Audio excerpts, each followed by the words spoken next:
There's a child named Nitish with abdominal living sarcoma. His father is actually an insured person. So they had actually come to us with mass per abdomen and with respiratory distress. So we worked him up with all the imaging and also the type of cancer, which is very important before starting any comprehensive treatment. The cancer which has got a very poor prognosis called Ewing sarcoma. Entire treatment was done here.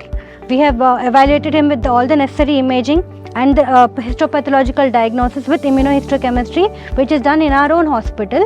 And then we have started chemotherapy for him. We have already started the chemotherapy. He's undergone 10 cycles of chemotherapy, and the cancer mass which is there, it has already come down by half the size. He's still under treatment, and after the more cycles of chemotherapy, we are planning to excise the entire tumor followed by radiation. So he is actually doing good with us. ఇక్కడ వచ్చి ఇంకా మళ్ళీ ఇక్కడ చూయిస్తే మళ్ళీ ఇట్లా అని చెప్పారు. సరే అట్లా తెలిసింది కదా, ఇక్కడ అడ్మిట్ కాండి, చూస్తాము, ఇక్కడ ట్రీట్మెంట్ మంచిగా ఉంది అని మాకు ఇక్కడ స్టాఫ్ వీళ్ళందరూ డాక్టర్లు సిస్టర్లు అందరూ మాకు సపోర్ట్ చేశారు.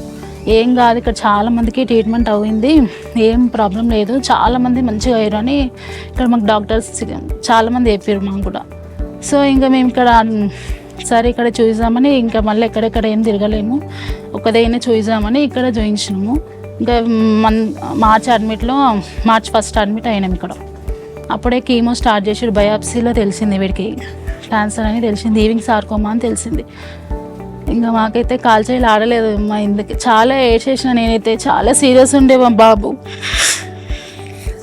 ఇంకా దేవుని మీదే భారం వేసిన, డాక్టర్ల మీద భారం వేసి నేను ఇంకా మంచిగా కావాలని రోజు ఇప్పటికీ నేను ప్రేయర్ చేస్తున్నా, వీడు మంచిగా ఉండాలి, మంచిగా తగ్గిపోవాలని. ఇంకా మార్చ్లో ట్రీట్మెంట్ అయ్యింది. ఇప్పుడు 9 సైకిల్స్ అయినాయి వీడికి, కీమోస్ రేడియేషన్ కూడా అయ్యింది. ఇప్పుడు కీమోకి మళ్ళీ అడ్మిట్ అయినాం అనమాట. ఇప్పుడు ఇక్కడ వచ్చి 3 days అయింది వచ్చి. ఇప్పుడు ఇట్లా కీమోస్కి ఇట్లా మంత్లీ 2 ఉంటాయి. ఇక కీమో వాళ్ళు డాక్టర్లు ఎప్పుడు చెప్తే అప్పుడు వచ్చి ట్రీట్మెంట్ తీసుకొని వెళ్తాం.